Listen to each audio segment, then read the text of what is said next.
Hey,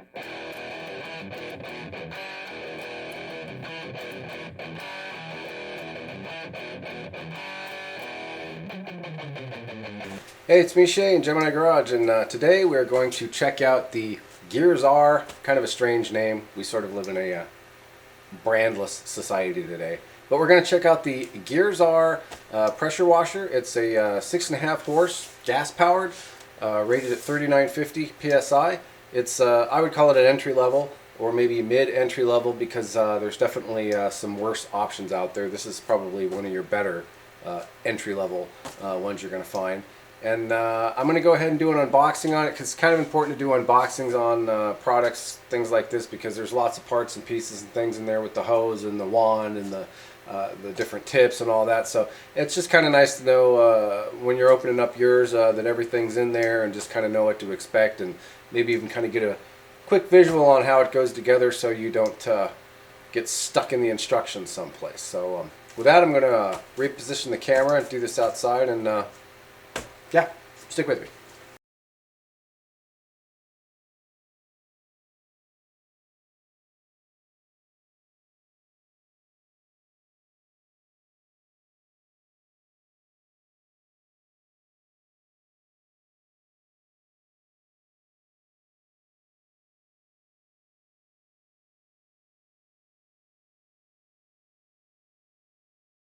Alright, this is how it comes here, so let's check it out.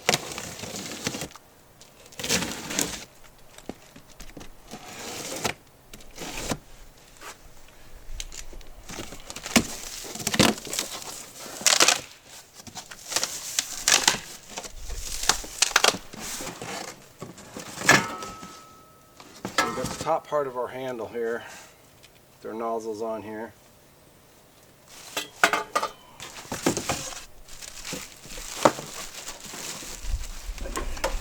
Looks like our wand here.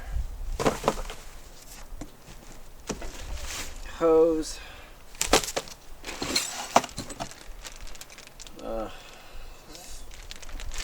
Some hardware, looks like there.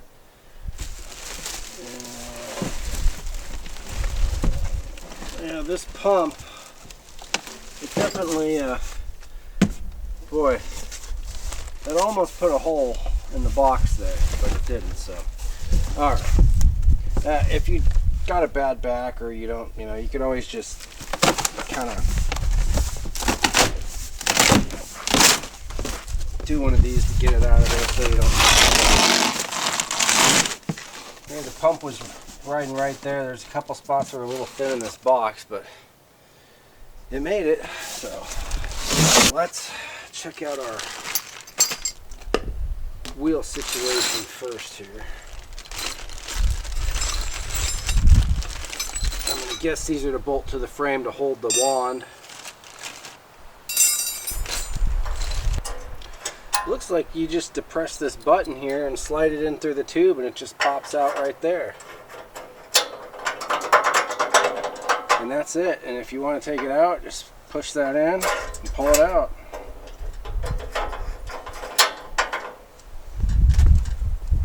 Let's see if I can show you that there. So, push button right there. So, whatever works, right?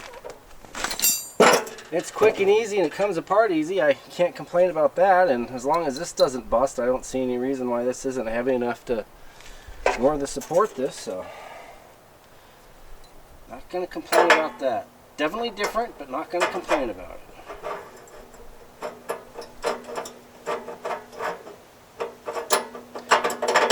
Didn't even have to look at it. Pretty good. Okay. These are no air hard rubber wheels here.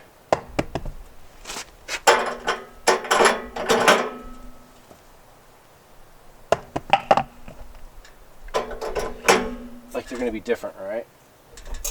Okay, and somewhere in here, okay, we've got a couple of rubber feet for the back side here. We've got a couple of nuts here. Doesn't look like there are any washers or anything else for these wheel nuts here, so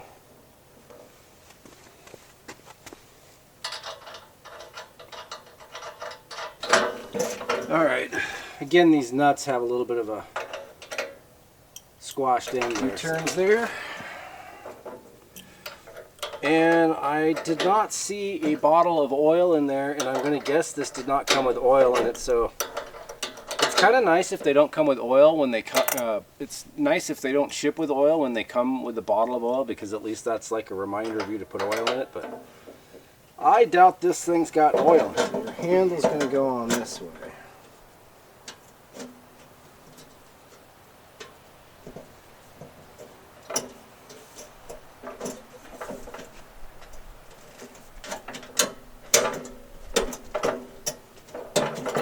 Alright. Okay, there we go. So now we're back to putting these things on here. And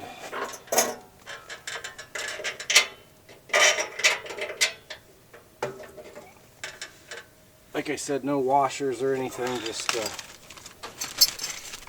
actual instructions here.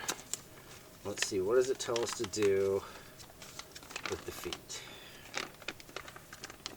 Whew.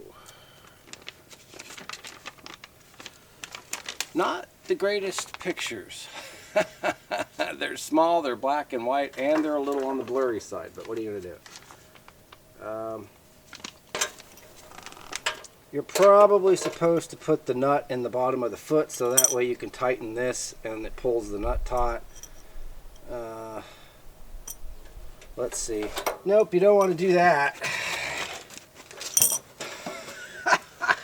You don't want to do that because then the leg of the bolt sticks out and it's going to scratch your floor or whatever this is on. So no, you want to do it the other way. Jesus. Okay, so like I said, you put the head of the bolt in here. You don't want to have the bolt going that way, because the bolt will stick out past here and it will start scratching stuff. So you don't want to do that. You're probably going to need a second wrench, maybe, to tighten this. So my biggest concern with this thing is it doesn't have a tag on it that says make sure you fill with oil. So again, most people are probably going to check that and you're probably going to realize that it doesn't come with oil shipped in it, but just an FYI, just so you don't forget. You're also supposed to take this plug off over here and put a breather tube on here too, and I'll get to that in a minute, but we still got to put these things on here. Now some of this is optional, you might not want these on there. Let's see here. So this one just goes on here like this, pretty simple.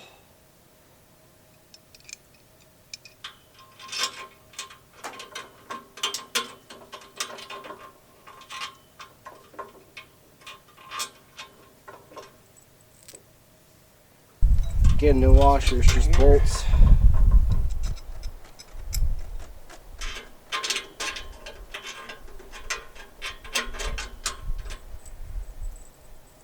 So, like I said earlier, this thing calls for 15W30 in the engine and the pump, or I think it said you could also use 1540 in the pump or something. Those are kind of weird, you know, viscosities. So what I did is I went ahead and put some 10W40 in the crankcase here, because I'm pretty sure that'll be appropriate for that. And then in this thing right here, traditionally you put light gear oil in them, but since it's calling for a motor oil and I don't have any 1530, and then you're supposed to screw this thing in here. Make sure your O-ring's on there. Don't make a bigger mess than what you probably already have, or maybe this is the little thing telling you to remove the plug, check the level, and then put this cap on. And like I said, I put 1040 in there instead of 1530 or 1540, so kind of giving the manufacturer the finger on that one, but these small engines, 1030, 1040 should be fine. You could probably even run 2050 in this thing too if you were using it in warm enough weather. So anyways, I'm not going to worry about it. It should be good to go. So a couple more things to do here, and then we'll be ready to give it a yank and start it up. I'm going to let it run a little bit and do all that before I hook up the hose and all that stuff to it. So that's your filter, your hose. There's another fitting on here. That's basically what's in here. This goes into the filter here, like that. And then this hose goes over there, like that. Got a spark plug wrench in here.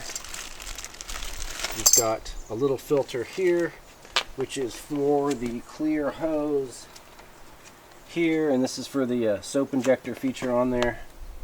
If you want to plug that onto there and use the soap feature.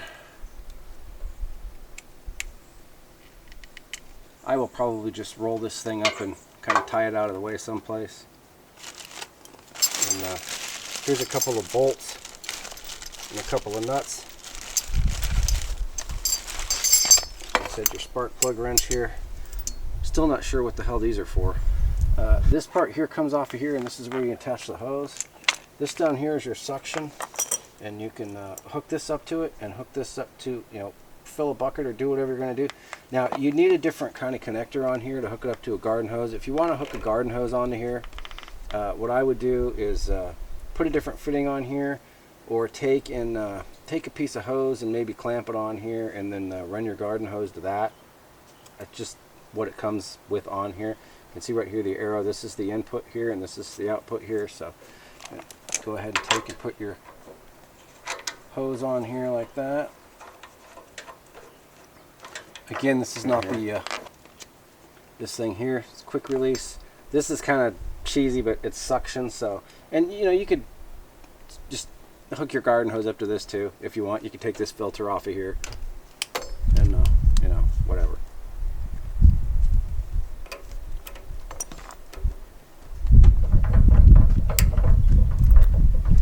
So, yeah, this is a little bit wonky, but it's the suction side, so no big deal. So that's pretty much it. There's no adjuster on here to adjust the pressure, so I'm guessing it's just pretty much going to be self-adjusted. I'm sure you can probably screw with this, but it's probably preset. So you're going to probably be adjusting the pressure with this one using the throttle and how fast you're running the engine. So let me get some gas.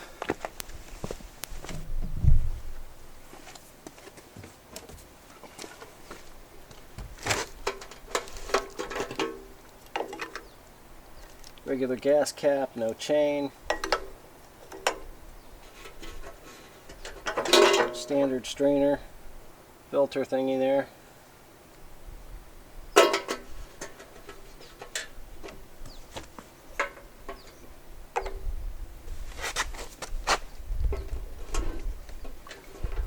Goddamn gas cans.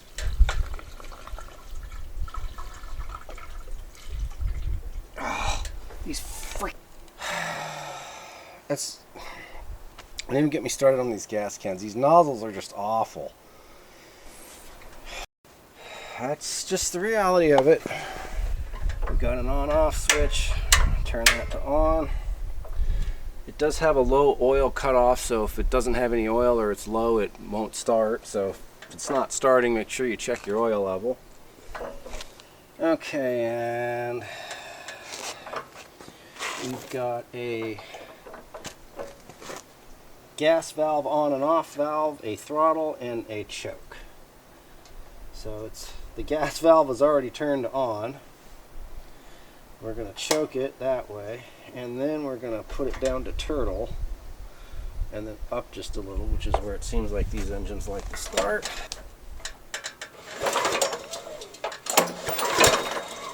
Yeah, it's going to start. Maybe not now.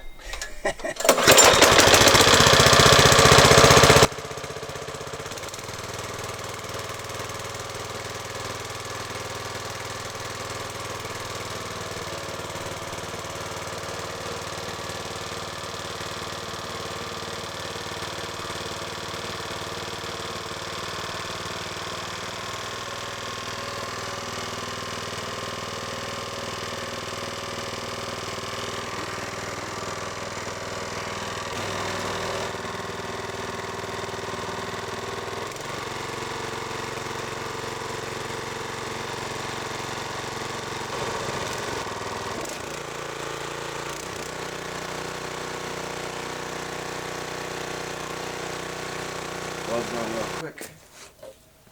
Really good idea to wear gloves when you're working with these things for a variety of reasons. Dealing with the pull start, hot engine parts, high pressure, all that. Okay, let's choke it. Gas was already on.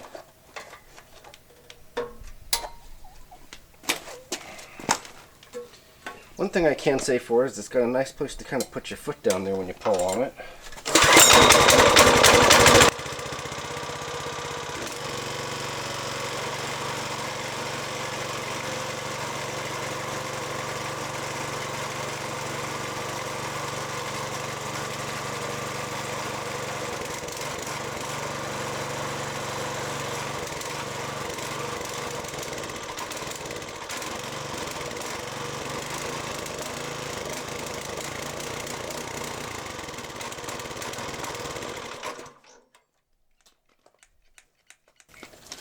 I don't know what's going on with that. It just died the other day and it doesn't seem like it's running very well right now, so I don't know. Let's see here. Gas is on. Maybe it just wants to warm up a little bit more. What do you think? Yeah, I don't think so either. Oh man.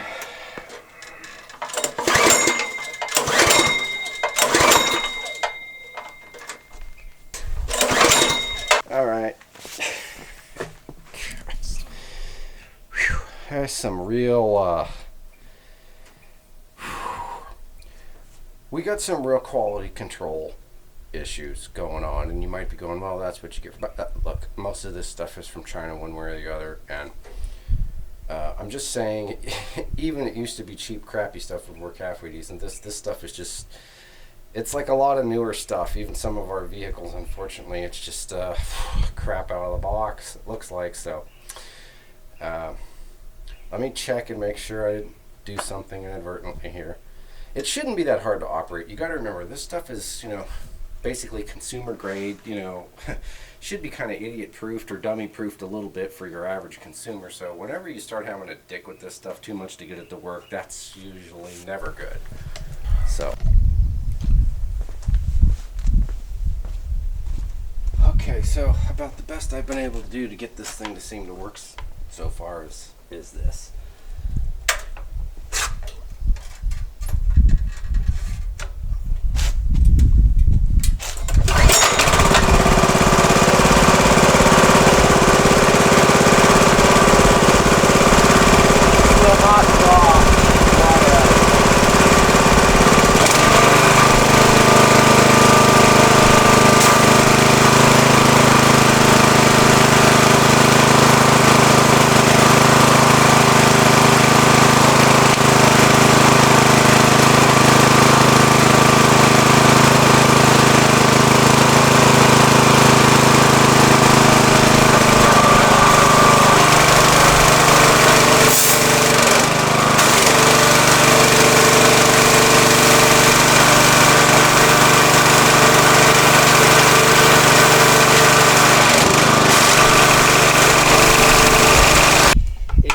This hose, that quick release, and this filter here. So like I said, I was a little skeptical to begin with, because most of these things you really need to, most of them you screw the garden hose to it, and that really helps get that water into the pump. And you can see, just holding the hose up against this, what little bit of water is going in there, and then half of it's squirting out of that over there.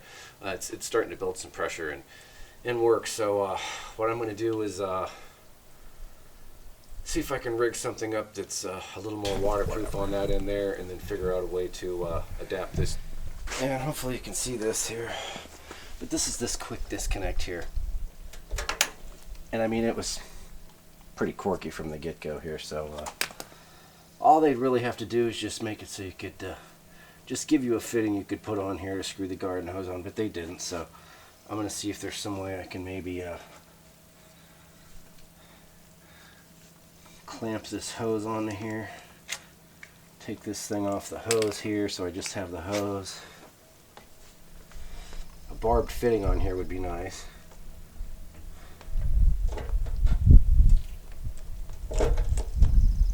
Probably what I'll end up doing is taking a piece of garden hose and somehow clamping it on here, and then from the garden hose it'll have a normal end, and then I can put a regular garden hose on there somehow. Probably what I'll end up doing. Yeah, that's why whenever you get rid of a piece of garden hose, if it's got an end on it of any kind or still has any kind of use at all, you should hang on to it. I can probably clamp that on there like that, good enough. That'll probably clamp on there. If I use a really good clamp, then I can hook my garden hose up to this, and then maybe we'll get some pressure. So let me, I think I'm going to go ahead and take the O-ring off of here just so this will act a little bit more like a barb. And get a clamp and we'll go after that. Okay, let's hook this thing up to some water and see what happens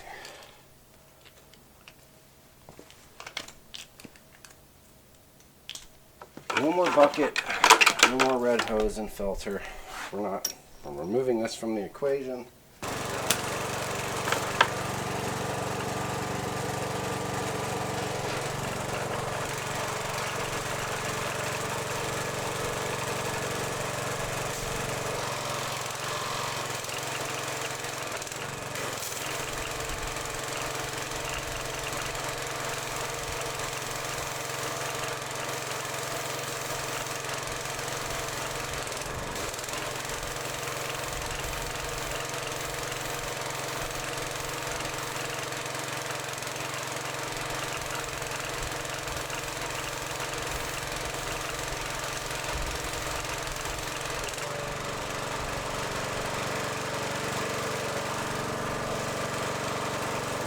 Working pretty good.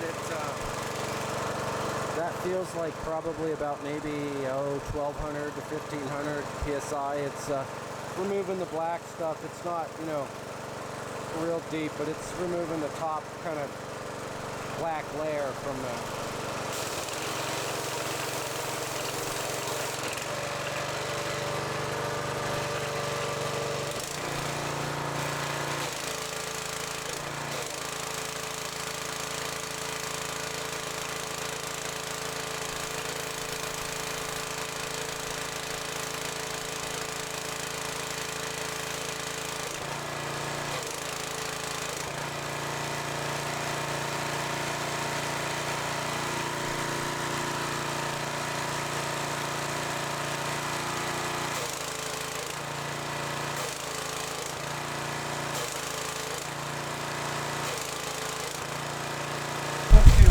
just a quick recap and kind of need it with this.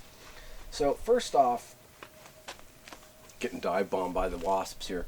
First off, it shows in the instructions that the wand goes over here and sits on this, but it doesn't work. And because this hose is kind of hard, and by the time you move the hose around, that doesn't work. And I don't really know how they figure you hanging the hose on this thing over here either. So what I found works is having the wand over here on that side there, and then just kind of having the hose sort of hanging over here. And when I say sort of hanging, this is a hard, not a soft, hose here, so cheap, but it works. But it doesn't roll up very well. So not a bad idea to probably just buy some quick disconnects so you can disconnect all this, easier to store it, and then also maybe just to get some different hose, because eventually you're going to need more hose anyway. I believe this is 20 feet or 25 feet. I'll have to look on the thing there, but anyways, pet peeves. It comes with a quick disconnect, but that plastic red hose and that filter thing just do not work for suction.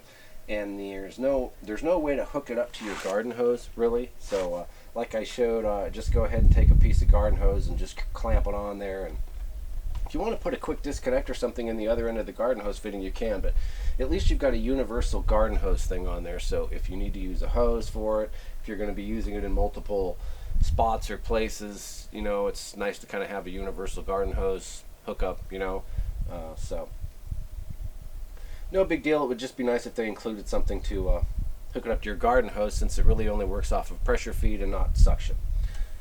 Other kind of pet peeve, originally when I was putting it together, I thought these spring-loaded deals here might be kind of a good thing, but you got them up here on the handle here, and then you've got them down here on the axles. But the problem is, this is kind of thin tubing to begin with, and then you've just put a couple of extra joints in here to move. So This thing just seems to kind of shimmy and shake around a lot. Just kind of the nature of the beast.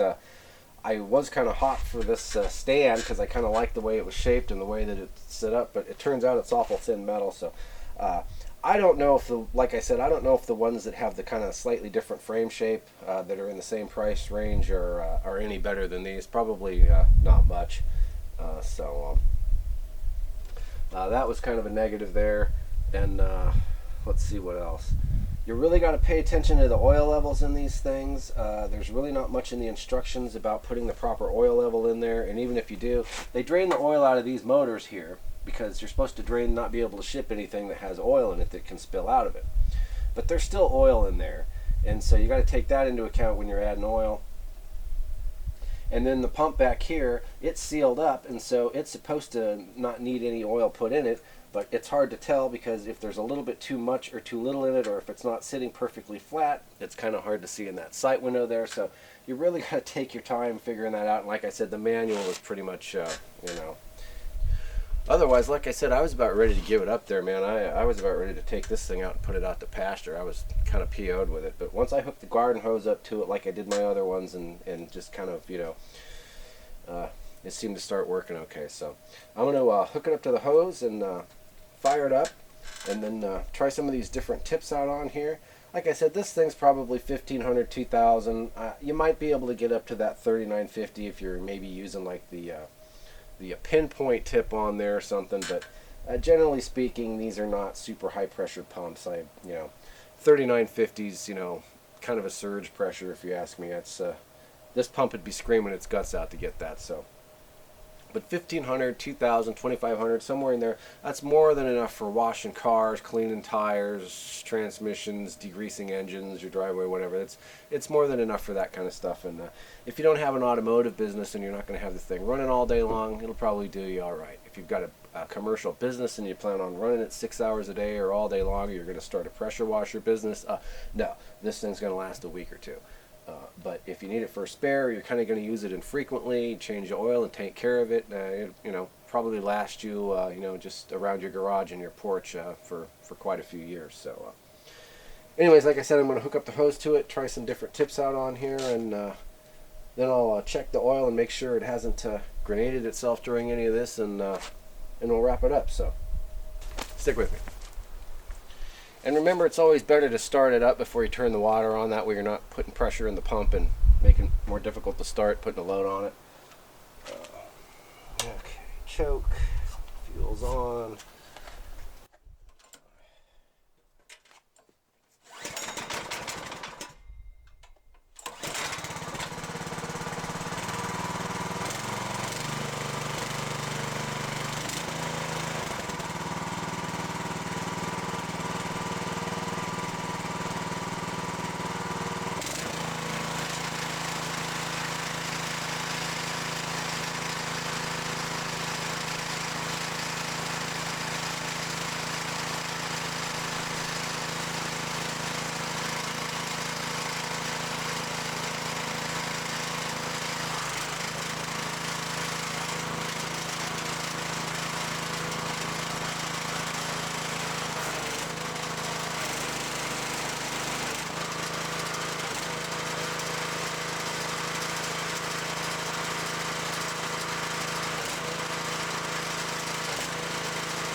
Okay, well, for some reason,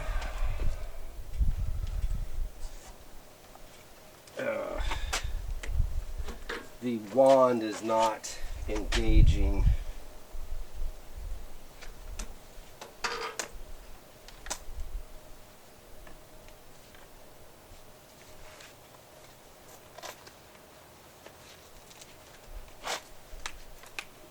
Pump's working and it's building pressure, and you can see, but something happened, and the